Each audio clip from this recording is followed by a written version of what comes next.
എല്ലാവർക്കും സുഖമാണോ? ആണോ? സന്തോഷമുണ്ടോ? സന്തോഷിക്കാനുള്ള ഏറ്റവും വലിയ വഴി എന്താ അറിയാവോ? നമുക്ക് സന്തോഷം വേണമെങ്കിൽ എന്ത് ചെയ്യണമെന്നറിയാവോ? മറ്റുള്ളവരെ സന്തോഷിപ്പിക്കുക. അങ്ങനെ ചെയ്യുന്നുണ്ടോ? അതോ മറ്റുള്ളവരെ ദുഃഖിപ്പിക്കുകയാണോ? നമ്മൾ മറ്റുള്ളവരെ സന്തോഷിപ്പിക്കുന്നതാണ് നമുക്ക് സന്തോഷം കിട്ടാനുള്ള ഏറ്റവും വലിയ വഴി. Price the lord. Hallelujah, hallelujah, hallelujah. അപ്പൊ നമുക്ക് മറ്റുള്ളവരെ എപ്പോഴും സന്തോഷിപ്പിക്കാം. നമ്മുടെ കുടുംബത്തിലുള്ളവരെയും നമ്മുടെ സമൂഹത്തിലുള്ളവരെയൊക്കെ എപ്പോഴും സന്തോഷിപ്പിക്കാം. നമ്മുടെ സാന്നിധ്യം മറ്റുള്ളവർക്ക് ഒരു സന്തോഷമാകണം, ഒരു പോസിറ്റീവ് എനർജി. മനസ്സിലായോ? ഒരു പോസിറ്റീവായിട്ടുള്ള ഒരു ശക്തി കൊടുക്കണം. അപ്പം നമ്മളെ കാണാനായിട്ട് നമ്മുടെ സഹോദരങ്ങളുടെ വീട്ടിലുള്ളവരൊക്കെ ആഗ്രഹിക്കും, അല്ലെങ്കിൽ നമ്മുടെ സാന്നിധ്യം ആഗ്രഹിക്കും, അല്ലെങ്കിൽ നമ്മൾ വരുന്നത് കാണുമ്പോൾ തന്നെ അവർ പോയി കളയും. അപ്പോൾ അതുണ്ടാകാതിരിക്കാനായിട്ട് എപ്പോഴും മറ്റുള്ളവരെ സന്തോഷിപ്പിക്കാനായിട്ടുള്ളൊരു നല്ല മനസ്സ് തരണേയെന്ന് ഈശോയോട് പ്രാർത്ഥിക്കാം. നമ്മളിന്ന് കുടുംബജീവിതത്തെക്കുറിച്ചാണ് അല്പസമയം ധ്യാനിക്കുക, ചുരുങ്ങിയ സമയം. വിവാഹിതരല്ലാത്ത ആരെങ്കിലും ഇവിടെ ഇരിപ്പുണ്ടോ? വിവാഹിതരല്ലാത്തവർ ആരെങ്കിലും ഇരിപ്പുണ്ടോ? ഒരാളേ ഉള്ളില്ലേ? ഭാഗ്യത്തിന്. രണ്ടുപേരുണ്ട്. ജീവിത പങ്കാളി ആരെങ്കിലും മരിച്ചുപോയവരുണ്ടോ? കുറേ അധികം പേരുണ്ട്. Price the lord, hallelujah. അപ്പം നമുക്ക് നമ്മുടെ കുടുംബ ജീവിതം എങ്ങനെ അതിനെ സുന്ദരമാക്കാൻ സാധിക്കും എന്നുള്ളതിനെക്കുറിച്ച് നമുക്ക് അല്പസമയം ഒന്ന് ധ്യാനിക്കാം. നമുക്ക് ഒരു വചനം വായിച്ചുകൊണ്ട് ഉൽപ്പത്തിയുടെ പുസ്തകത്തിൽ നിന്ന് തന്നെ തുടങ്ങാം. ഉൽപ്പത്തിയുടെ പുസ്തകം 2-ാം അധ്യായം 18-ാം വാക്യം. കുടുംബജീവിതത്തെക്കുറിച്ച് പറയുന്ന ഏറ്റവും അടിസ്ഥാനപരമായിട്ടുള്ള ഒരു വചനമാണ് ഞാനിപ്പോൾ വായിക്കുക. ദൈവമായ കർത്താവ് അരുളി ചെയ്തു, മനുഷ്യൻ ഏകനായിരിക്കുന്നത് നന്നല്ല, അവന് ചേർന്ന ഇണയെ ഞാൻ നൽകും. Price the lord, hallelujah. അവന് ചേർന്ന ഇണയെ തരും. അതാണ് ഇവിടെ നമുക്ക് ധ്യാനിക്കാനുള്ള വിഷയം. നമ്മൾ എത്രയെത്ര പെണ്ണ് കാണലും ചെറുക്കൻ കാണലും ഒക്കെ നമ്മുടെ ജീവിതത്തിൽ നടത്തിയിട്ടുണ്ട്. പഴയ ജീവിതത്തിലേക്ക് ഒന്ന് കടന്നു ചെല്ലാം. ഇഷ്ടപ്പെട്ടവരെ ചിലപ്പോൾ കിട്ടാതിരുന്നിട്ടുണ്ട്, ആഗ്രഹിച്ചവരെ കിട്ടിയിട്ടില്ല. കിട്ടിയിട്ടുണ്ടെങ്കിൽ തന്നെയും കുടുംബജീവിതത്തിൽ ഒത്തിരിയേറെ പ്രശ്നങ്ങൾ അതിലൂടെ ഉണ്ടായിട്ടുണ്ട്. ആഗ്രഹിച്ച പെണ്ണിനെ തന്നെ കെട്ടിയിട്ട്, ആഗ്രഹിച്ച ചെറുക്കനെ തന്നെ കെട്ടിയിട്ട് ഇത് വേണ്ടായിരുന്നു എന്ന് പറയുന്ന കുടുംബങ്ങളുണ്ട്, ദമ്പതികളുണ്ട്. പക്ഷെ കർത്താവ് പറയുന്നത് എന്താ? അവന് ചേർന്ന ഇണയെ ഞാൻ തരും എന്ന്. കർത്താവ് കൂട്ടി യോജിപ്പിക്കുന്നത്. അതുകൊണ്ട് നമ്മൾ പറയുന്ന വിവാഹം സ്വർഗത്തിലാണ് നടക്കുന്നത് എന്ന്. Price the lord, hallelujah. വിവാഹം എവിടാ നടക്കുന്നത്? എവിടാ? സ്വർഗത്തിൽ. എന്തുകൊണ്ടാ? ദൈവം ആണ് നമ്മുടെ വിവാഹത്തെ മുദ്ര ചെയ്ത് ഉറപ്പിക്കുന്നത്.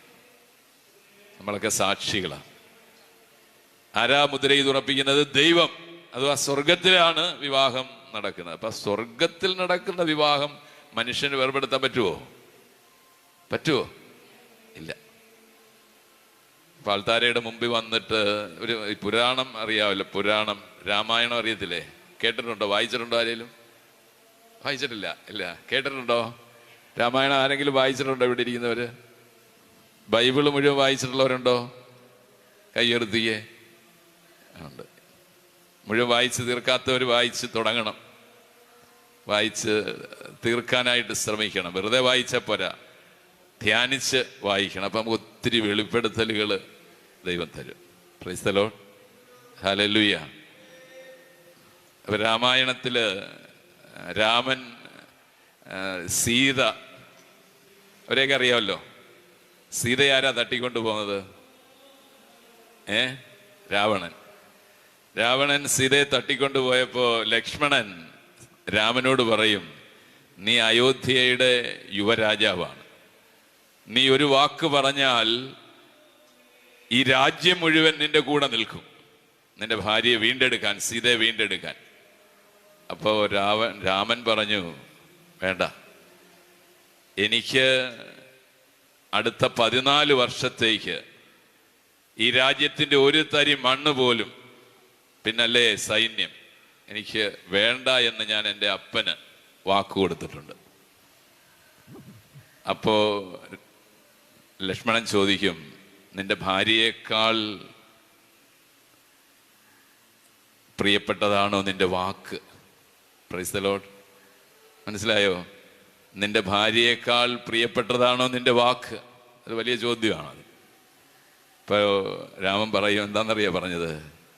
എൻ്റെ ഭാര്യ എനിക്ക് പ്രാണനാണ്, എൻ്റെ ഭാര്യ എനിക്ക് പ്രാണനാണ്. നേറ്റു പറഞ്ഞ, എൻ്റെ ഭാര്യ എനിക്ക് പ്രാണനാണ്, എൻ്റെ ഭർത്താവ് എനിക്ക് പ്രാണനാണ്. എന്നിട്ട് രാമൻ കൂട്ടിച്ചേർത്ത് എന്താണെന്നറിയാവോ?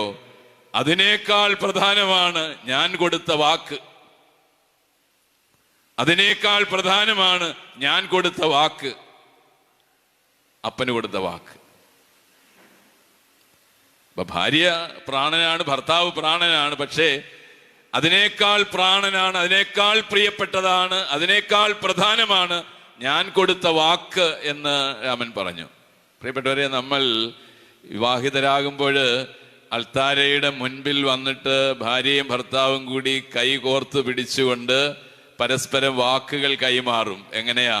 ഇന്നു മുതൽ മരണം വരെ സന്തോഷത്തിലും സന്താപത്തിലും ദുഃഖത്തിലും സന്തോഷത്തിലും ദാരിദ്ര്യത്തിലും സമ്പത്തിലും ആരോഗ്യത്തിലും അനാരോഗ്യത്തിലും മരണം വരെ ഒരുമിച്ച് ജീവിക്കാമെന്ന് ഞാൻ വാക്ക് തരുന്നു. Price the Lord.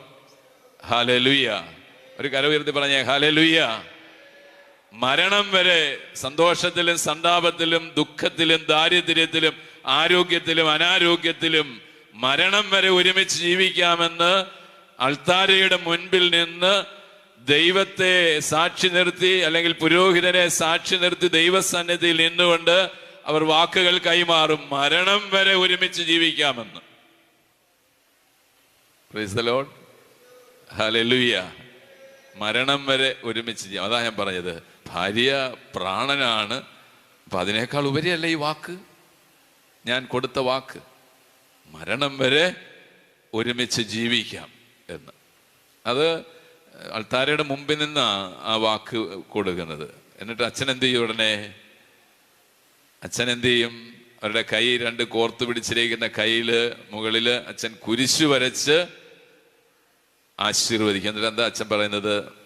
ദൈവം യോജിപ്പിച്ചത് മനുഷ്യൻ വേർപെടുത്താതിരിക്കട്ടെ. Praise the lord. Hallelujah. Hallelujah. ദൈവം യോജിപ്പിച്ചത് മനുഷ്യൻ വേർപെടുത്താതിരിക്കട്ടെ. എത്ര സുന്ദരമാണ്! വചനത്തെ സാക്ഷി നിർത്തിക്കൊണ്ട് ഒരു ഭാര്യയും ഭർത്താവും അൾത്താരയുടെ മുമ്പിൽ നിന്നുകൊണ്ട് പരസ്പരം സ്വതന്ത്ര മനസ്സിലെടുക്കുന്ന ഈ തീരുമാനം. ഒറ്റ തീരുമാനം, ഒറ്റ തീരുമാനമാണ്. അത് ജീവിതത്തിൽ എത്ര വലിയ പ്രതിസന്ധികൾ ഉണ്ടായാലും അത് ഞങ്ങളുടെ കുടുംബജീവിതത്തെ തകർക്കാൻ പാടില്ല. ഞങ്ങളുടെ ബന്ധത്തിൽ യാതൊരു വിധമായ വിള്ളലും ഉണ്ടാക്കാൻ, സൃഷ്ടിക്കപ്പെടാൻ പാടില്ല എന്ന് ഉറച്ച തീരുമാനത്തോടു കൂടിയാണ് ആ തീരുമാനം അൾത്താരയ്ക്ക് മുൻപിൽ നിന്ന് എടുക്കുന്നത്. അത് ഓർക്കുന്നുണ്ടല്ലോ നിങ്ങളില്ലേ? ഓർക്കുന്നുണ്ടല്ലോ തീരുമാനം എടുത്ത ദിവസമൊക്കെ. ഇടയ്ക്കിടയ്ക്കൊക്കെ ഇങ്ങനെ ഓർത്ത് പുതുക്കണം, നവീകരിക്കണം.